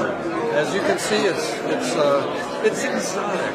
I suppose exotic for that time period was something. Well, there's a consistency to it, you know. It makes sense as a group. And it's local here. He was active in Portland, Oregon in the 1920s and 30s. He made violins as well. And we had one at the show in Portland a few years ago. So did they look like violins? They did. But of course they had his with some reservation, right? Yes, not to be confused at all with the Cremonese variety. Now here, this is a true ancestor. Yes. Early, with the label featuring the smiling visage of Orville himself. The lyre guitar, whatever it is. The lyre guitar, the artist model inlay, the inlaid pigment. Yes, inlaid and inlaid again, kind of inlaid to the second power, and the famous Ford Lee Candell carved tuners, inlaid tuners. And this is the kind with the low neck angle. Yes, and this is in his family. It's brought here by Eric Folk, and it was purchased new by his great-grandfather. Wow. So it's like Grandpa played, too. Yes, played and loved. Nice. And we'll probably let Barbara tell you about her restoration of this Washburn. Okay, thanks. Got a moment to talk to us about this guitar? Sure, Tim. Okay. Be glad to. You are, and you're from where? I'm Barbara Milliken, and I'm from Sheridan, Oregon. Okay. What you got here? I've got an 1889 Washburn parlor guitar that came to me in pieces in a box, and I restored it. It's a beautiful thing. Yeah, I'm really pleased with it and how it sounds. Let's see the back of it. Well, you know, it's 122, so that's what you're... It's somewhat worse for the wear, but if I was 122 and I looked this good, I'd be happy. I see a very distinct bending mark in the waist of that. Oh, yeah? Yeah, the people down at Griffin said, yeah, we get that too when we get it too hot. See, both sides, actually. Yeah, but it's the Brazilian rosewood, and since it doesn't have bindings on it, you can see that's exactly how thick it is. Yeah. And I was taking a blueprint off it, but I was talking to you about that. We can talk later. I don't know if you need it on here or not, because I've just got it penciled in at this point. One of the things that I thought was fascinating was the irregular neck. Oh, boy. See? If you want me to hold the mic and you try this? It's I'm here. The ridge goes way off center there. Yeah, and I've seen a number of them, and I've talked to the people down at Griffin, and they say that's standard. This isn't a mistake. They made it this way on purpose. Oh, I was thinking maybe the guy with the draw knife was strongly right-handed or something. No, because as you move your hand up the neck, it comes around a little. So they did it on purpose, and they did it for people who were going to rattle their thumbs too. Do you want to? This is what it looked like when I got it. Well, it had brown fishing leader on it, and it had lifted the top along with that bridge up maybe 1/4 of an inch. So before I took any pictures, I took the strings off because I was appalled. Yeah. And here's the close-up on that, see? I think they took the original bridge off with a cold chisel and a carpet knife. See? It looked like that. And this is what I put a palette knife under it and twisted, and that was what was left of the top. And the tail block was cracked. So I talked to Joe at Elderly. I think he's going to be here, or he's here. Joe Conway. And he said to me, with all those things going on, why don't you just pop the back off? 5 words, 7 words, 2 weeks of no sleep, and anyhow. This is, I splinted the top where it was torn up the worst, and then I took the back off, like you said. This is the original bridge plate. Let me show you here. Look at that. That's how much bridge plate it had. And I replaced it with the same thickness of spruce, but then I added a piece of maple for reinforcement because I was nervous about that. And and then this, it's a bad picture, but I took similarly matched grain of spruce and plugged all the holes with that, and then I laminated pieces of spruce over the top of that to match the alignment under the bridge on the top. And I radiused all of this, and I used hide glue. So you made this bridge then? Yeah, I made this bridge too. I've since learned that it should have been flattened. This is a Martin Bridge from the same period. It should be a flattened pyramid here. See, it should look like that. But I somehow haven't found the heart to shave the top off my hard-won pyramid yet. You know, so. And you know, if you are interested, this is what I was working up. That's the. If you want to add this to your library, that's the. I've been working on turning it into something that other people can do too. Very good. I'll be in touch. Okay, cool. Thanks a lot. Sure, Tim. You're welcome. Thank you. Name, where you're from, and describe the instruments you got here. Okay. Hi, I'm Mike Gilso, and I'm from Boise, Idaho. And I build steel string, 6-string guitar. Got a little L-double-aught here, and it's a little unusual. I see. Got some unusual woods in it, and let's see the back of that. Pardon? Let's take a look at the back. Absolutely. And the back is maple and mahogany, and the sides are mahogany and maple, and then the bindings are mahogany and maple, and then of course you already saw the bridges. Ebony and maple. Yeah. I'm surprised you didn't put nickel-plated hardware on one side and gold on the other. Yeah, I didn't think of that, but that's a good idea. I'll How about this big one? The big one is basically a J45, and it's made out of a really nice curly myrtle wood. Kind of unique piece of wood, and very light. So it makes a nice large guitar. Bloodwood bindings and then the regular mahogany neck. That's a beautiful thing. This one here.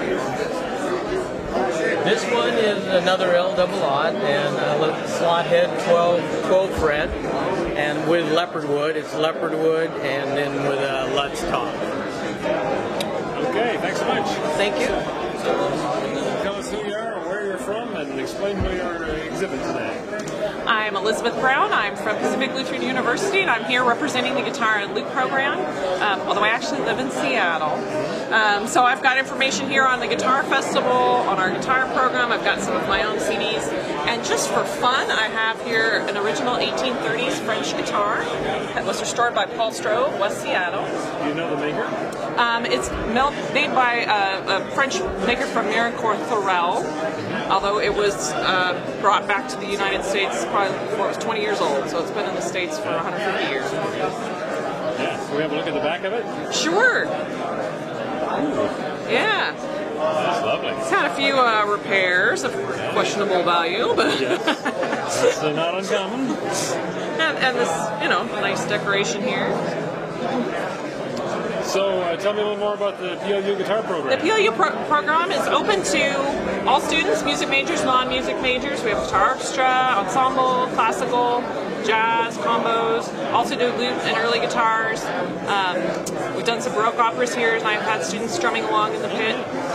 So we keep all the students busy, and we of course love our concert hall. I bet you do. Yeah. It's great to have all these folks here and sharing it with us. Okay, thanks a lot. Sure. I want you to tell us your name, where you're from, and explain the stuff you brought today. Okay, I'm Patrick Huff, and I'm from Dallas, Oregon. And this is a passel of old-time Appalachian style claw hammer type of banjos. Let's switch sides.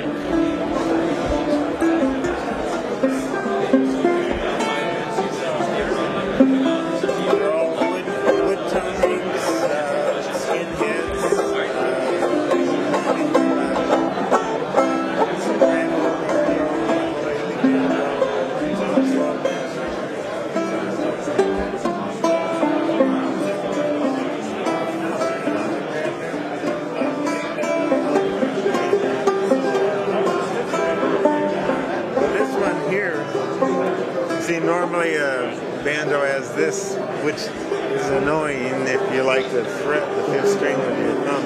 This is a tunnel that goes under the fretboard and then comes out right there. That's great. Yeah. And so it still kind of looks like a banjo because of this bump that people like.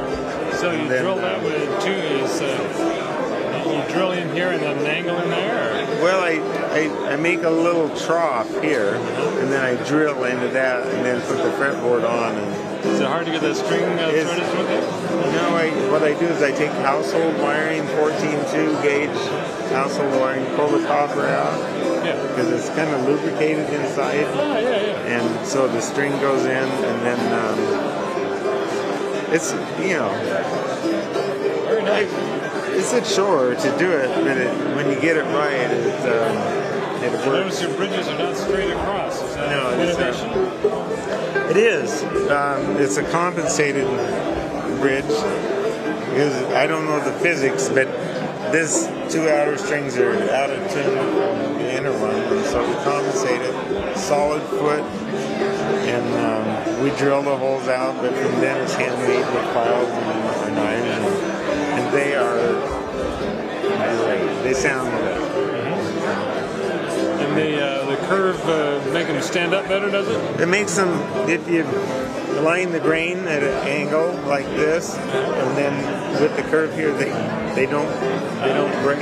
I can make them as light or lighter than a traditional 3-footed bridge, and they don't break. They're great. We've been selling them like crazy for banjo players. Thanks. Yeah, thank you. So I'm going to ask you to say your name and where you're from and explain the stuff you brought today. All right. My name is Levi Witcherly. I'm from Belgrade, Montana. And these here are my first two guitars. I just finished this one last summer. And I worked on it with a friend in Bozeman, which is near Belgrade, who builds guitars, and he invited me into a shop, and so that was nice of him. Let's have a look at this top here. Yeah, this is the one I'm working on now. What's the bracing like? Standard X bracing. It's an OM model based off of a Martin plan. And that's about it. This Rosette, I just do something creative for my second guitar, so with that. So you got a bolt neck or a dovetail neck? It's a bolt-on neck. I really like the easeability of taking it off and just being able to change it. All right, thanks a bunch. Thank you guys. From Santa Cruz, California, and I brought 4 instruments. I have Dreadnought shape, 2 OM styles, and a small parlor shape. What happened there? Yeah, so this back is Claro Walnut from Sacramento Valley in California. I bought this log and got about 10 or 12 guitars sets out of it. Wild figure. And the Bear Claw is Bear Claw spruce on top. This top in particular was extremely flexible, and I had my doubts about it when I started working with it, but it actually came out wonderfully. I'm very happy with it. Yeah, this is all Honduran mahogany. It's got a dark fill. There's no stain. Those old vintage Waverleys that they just came out with, and Madagascar rosewood on all the accents. This one's Indian rosewood with a Western red cedar top. Pretty straightforward little parlor. And the last one is a little special. It's a Brazilian rosewood back and sides. A little bit of figure to it there. And it's got a European spruce top, Brazilian fingerboard overlay bridge, binding, rosette, gold engraved Waverly tuners and mammoth ivory bridge pins, end pin, nut and saddle. Yeah, I went kind of all out on that one. That's the whole, that's with fries there. Yeah, exactly, with fries. So that's a little bit of everything that I do. And thanks so much. Thank you. So, tell us your name, where you're from, and explain the business you are. Okay, well, my name's John Thayer, and I'm from Bremerton, Washington, here locally. And I build acoustic and electric guitars. My electric guitars are all really one of a kind, you know. They're all made to order. I don't really build any for stock, but I tend to build a lot of neck-through guitars and just, you know, really let the customer go wild with it, and then I put a lot of my ideas into it. The switch panel reminds me of the Jaguar. Yeah, that's what it's from. These are on-off switches for the pickups and the power bridge. It's got volume and tone, coil taps, and this is a power volume for the bridge pickups. It'll run both mono and stereo, so you can blend electric and clean sound. So you can really do a lot. Well, it's Fender roller net, so it's, you know, yeah. But and then I build acoustic guitars, which I kind of feel like that's really what I want to be doing, and I kind of specialize with small body OM size guitars. And this is an older model I made in 2006, but it's all I had to bring this time. And it's Wenge, back, sides, and neck, ebony appointments, and ebony bridge. I do kind of a modified X-brace. Really lightly built. I'm really into the whole responsive guitar school. You know, it's got a very thin top. Yeah, I really specialize with the OMs, and I probably have 4 or 5 different models that I build right now. Okay, thanks so much. Yeah, thank you. Sorry. You've got your Michael, don't you, as well? Wouldn't mind hearing a song. No, it does. And I'm God bless you for not being so hard to You say your name, Yeah. and where you're from, and then you explain the instruments you brought. Okay. Ask a question. All right. Okay then. Yeah, that's one of mine. Yeah. Can you play us a moment of music on it? Yeah. Excuse me, Richard. Hey, would you mind playing that for us, please? Can you hear it? That's the I only play a few chords, so I don't. But here we got to move all the bottles, and we have to scoot you out in front of God and everybody. Because I don't. Him, and then I'll point the mic at you. Now you've done it. So tell us your name, where you're from, and show us these instruments you brought. Okay, well, my name's Michael DeLuca. I'm from Melbourne, Australia, and I've brought 2 instruments with me. This first one here is Tasmanian Blackwood, solid, chambered body with a mahogany back, mahogany neck. I make my own pickups. Madagascar rosewood fretboard, a pre-cut lacquer for the finish, a little bit of a sunburst and some staining on the back.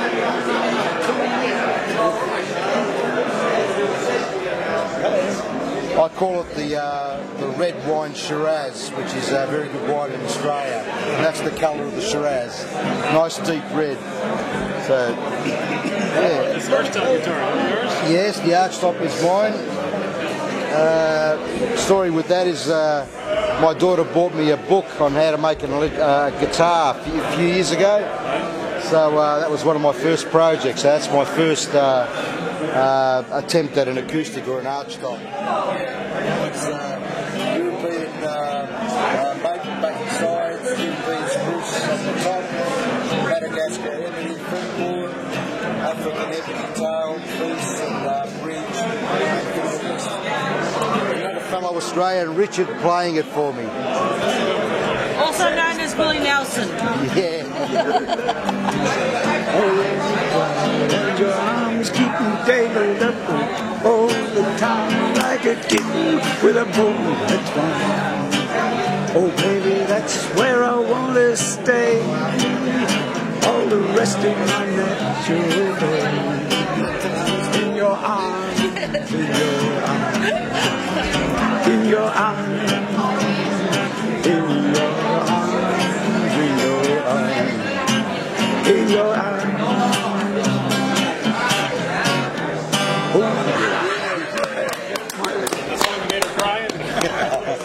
The song that made me cry, it was Willie Nelson's, what was the name of that song?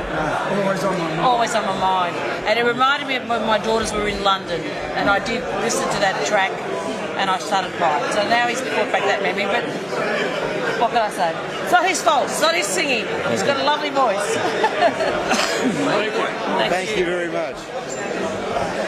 Tell us your name, where you're from, and tell us about the instruments you got here. Hi, I'm Lawrence Smart from... Am I supposed to look at there? Yeah. Oh, hi. I'm Lawrence Smart from Haley, Idaho, and I brought some mandolin family instruments. Here's a standard kind of F5 sort of mandolin.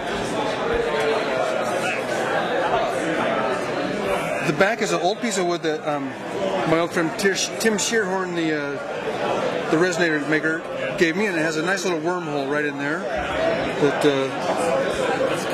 I think it's kind of fun. It's not every day you get to see a wormhole in a mandolin back. Mandocello.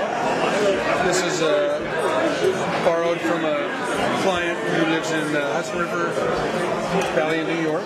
So it's a standard Florentine style cello, built I don't know, probably about a year ago. Yeah, it's a fan fret. Yes, this has been kind of a project I've been messing with lately. Is the fan fret 10 string. So it's a mandola on this side and a mandolin on this side. The goal being to design something that has good balance from bottom to top. Is that an optical illusion, or are the sound holes aligned to the bridge rather than the body? You got a good eye. The sound holes are aligned to the bridge, and I think another cool thing about this is it has a compound angle on the peg head. Huh. People have called it a Salvador Dali look. Breaking all the rules. No, I don't think I invented any of this stuff, but that's me. Beautiful stuff. Thanks. Thanks for having us here. Wow. Oh, okay. Monica Esparza from San Clemente, California. And today I'm showing two Spanish guitars and a replica of a 17th century vihuela. Yeah, that looks familiar. I think I just saw it in American History magazine. Yes, yes. Let's see the back. The back is several parts. It's European walnut and European spruce. Huh. And it has no bracing literally on the inside. All we do is reinforce it with linen and height glue. And it's pretty much to scale as it was found in the convent in Spain. How about these guitars? These guitars are traditional Spanish guitars, all handmade, fundamentally braced by the style of Jose Romanillos. And I like to pretty much stick to all natural colors of wood, French polish, and just try to get a little creative with all the natural colors of wood and So this one's hard maple, is it? This is bird's eye maple, and the bindings and all the other center strips, it's all Cuban mahogany. How about that one? That one is an Italian spruce top, and it is Brazilian back and sides. French polished, also braced in a, I could say, fundamental Romanillo style, and French polished. Okay, thank you. Thank you very much. What's your name and where you're from? I'm Herb Taylor. I'm from Golden, Colorado. Okay, tell us about these instruments. Well, I largely build Irish bouzoukis and other large mandolin family instruments. I have a lot of traditional Irish customers. Got a couple of unfinished ones here that show you some of the features that I think make them good.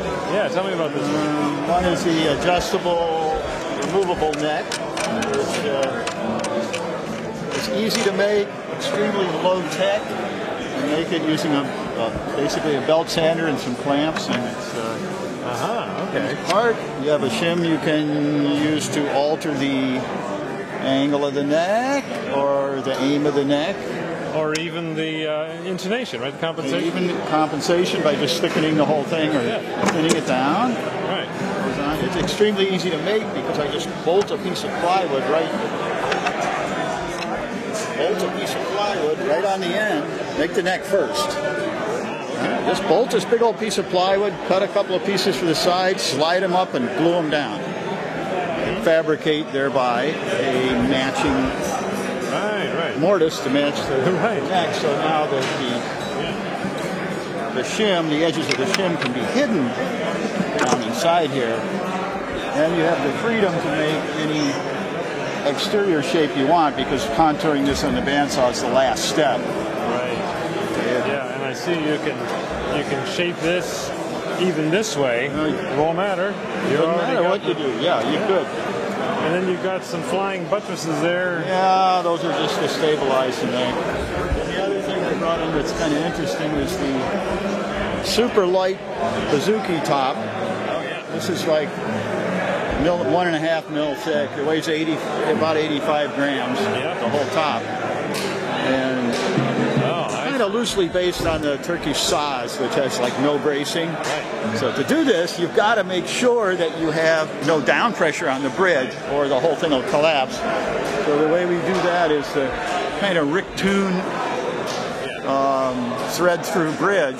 So these strings are parallel to the top and these are parallel to the top, no up or down pressure. The downside of that is now the bridge has to be screwed down onto the top or it'll roll around. And it ends up being a pretty loud instrument. I mean, it's intended for Irish players. Irish players don't want pretty; they want loud. They got a banjo on one side and the pipes on the other side. Okay, it looks like you got one with a glued-on bridge and one with a floating bridge. Yeah, this is a pin bridge. It's basically built like a guitar, and it sounds a lot like a guitar. And this is just a flat top, kind of a basic model flat top floating bridge. Kind of my bread and butter type of item. Yeah. And a mandola in the middle. Okay, thanks so much. Nylon string archtop guitar. Let's talk about the archtop for a second. No, it's a nylon string archtop guitar. Have you done much work with the bridge height and break angle, things like that, or? You don't have to worry about the bridge height because you can always take the neck off and change the angle. So the bridge is fairly low to keep the pressure down, and it's very light construction. Cedar top? Cedar top, cherry body. Is it thinner than a usual arch top, even though it's cedar? It is thinner. It's probably a 1/16 of an inch around here, and maybe 4 mil in the middle. Let's see, the carbon brace, where does that go? That goes from one block to the other to keep the Tower of Pisa effect on the end blocks from occurring. Right. I mean, a lot of times when your action gets too high and your neck goes up, it's not the neck that's moving. It's the end block is tipping in. Yeah. That's the way I think of it anyway. So that's okay. I just want to find somebody who wants it. Okay, thanks. Yeah, thank you very much. Name, where you're from, and let's see. There we go. I'm nobody. I'm Mr. Nobody. and tell us a little bit about each of these instruments. Okay, Elias Perez from Price, Utah. Let's start on that one. Oh, this is a charango. It's a little South American instrument. Yes, it's a wooden bag. And this is a classical guitar based on the Hauser style. And this is not a Hauser style? No, that's a Richard Snyder inspired guitar. Yeah. How about this one? That one is a Bajo Sexto from Mexico. Right. My friend Jesus Jurado made this one. It's beautiful. And it's fun instrument. How is this binding made? It's just little pieces, individual pieces. They set in there, or are they made in some sort of a band? Or? Yeah, they're inset. So it's a time-consuming process. Okay, thank you. You're welcome, thank you. Who you are, where you're from, and explain these instruments. I am Mike Doolin from Portland, Oregon.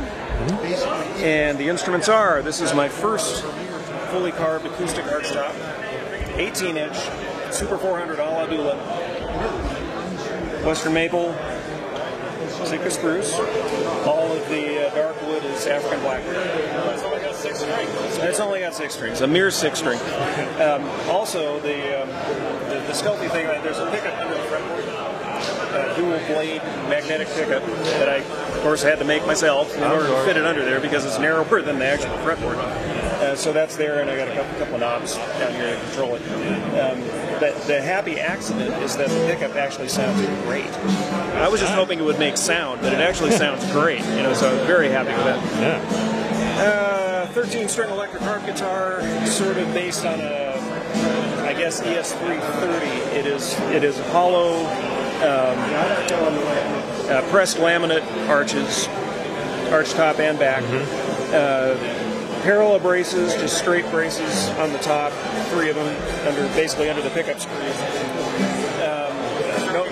And sharpening levers. No bracing on the back, so there's no solid center point, even though it's a stop tail piece. 330 and 335. Yes, exactly. Sharpening levers, yeah, dragon whispers, like we all use. This is my first 00 model, Lutz top, Brazilian rosewood back and sides, Koa binding. Oh yeah, adjustable neck angle. All of these do except for this one. This one is also a laminated arch top. I'm calling it my hybrid because it's an arch top and it's got a flat top bridge glued to it, so no tailpiece and no stop tailpiece either. So it's a flat top style bridge, although obviously it had to be arched to fit it. RMC pickups in the saddle and a K&K contact pickup on the inside through a crossover circuit. So it's just the lows of these pickups and just the highs of the contact pickup. Yeah. That's all down here, and then all the magnetic stuff. And 3 output jacks. Why? This one is passive only, so if the batteries go dead, I've got a regular magnetic guitar that I can use. The middle one is everything. And the last one is just the bottom 2 strings off the piezos that I can run into an octave divider for playing solo or duo gigs, so I can walk bass lines. Nice. And finally, flat top harp guitar. This is redwood top, Peruvian walnut back and sides. The Peruvian walnut came from Crosscut Hardwoods in Portland, just a lumber yard. The redwood top came from Healdsburg Lumber back in '99 when we all went dumpster diving out behind LMI. After that, I walked down the street a couple of blocks to Healdsburg Lumber, and here in the back room they had 2x12 by 20 foot planks of redwood that would have been people's decks, right? And I just went through and found the one that was quartered. And now it's a harp guitar top. So is there an enduring market for harp guitars? I mean, I think there is. This is a new... Well, I define enduring. I mean, nobody can predict the future, but they're doing quite well. But it's not an experimental show-off. I think they're back to stay. Wild hair thing. It's an actual thing now. Huh? Yeah. We're about to have our 9th annual harp guitar gathering in Connecticut. And we've got a rabid bunch of about 75 harp guitar freaks, 20 of whom of us play. Nice. And it builds every year. That's great. Thank you. All right, thank you.